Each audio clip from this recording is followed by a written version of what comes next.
ഖത്തറിലെ ഇസ്രായേൽ ആക്രമണം അറബ് രാജ്യങ്ങളുമായുള്ള അമേരിക്കയുടെ ബന്ധത്തെ ബാധിക്കുമെന്ന് റിപ്പോർട്ട്. അറബ് രാജ്യങ്ങൾക്ക് അമേരിക്ക നൽകുന്ന സുരക്ഷാ വാഗ്ദാനം ഇനിയും വിശ്വസിക്കാനാകില്ല എന്ന വിലയിരുത്തലുണ്ട്. പശ്ചിമേഷ്യയിലെ ഏറ്റവും വലിയ അമേരിക്കൻ സൈനിക താവളം ഖത്തറിലാണ്. ഖത്തറിലെ ഇസ്രായേൽ ആക്രമണം അമേരിക്കയുമായുള്ള അറബ് രാജ്യങ്ങളുടെ ബന്ധത്തെ പ്രതികൂലമായി ബാധിക്കുമെന്നാണ് സൂചന. അമേരിക്കയുടെ അറിവും അനുമതിയുമില്ലാതെ ഇസ്രായേൽ ഖത്തറിൽ ആക്രമണം നടത്തില്ലെന്നാണ് വിലയിരുത്തൽ. പശ്ചിമേഷ്യയിലെ ഏറ്റവും വലിയ അമേരിക്കൻ സൈനിക താവളമാണ് ഖത്തറിലുള്ളത്. ഈ സൈനിക താവളത്തിന് നേരെ ഹമാസിന്റെ ആക്രമണമുണ്ടാകുമോ എന്ന ആശങ്ക അമേരിക്കയ്ക്കുണ്ടെന്നാണ് റിപ്പോർട്ട്.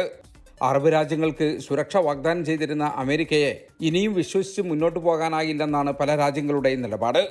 ഖത്തർ ഉൾപ്പെടെയുള്ള അറബ് രാജ്യങ്ങളിലെ സൈനിക താവളങ്ങൾ നഷ്ടപ്പെട്ടാൽ അത് അമേരിക്കയ്ക്ക് കനത്ത തിരിച്ചടിയാകും.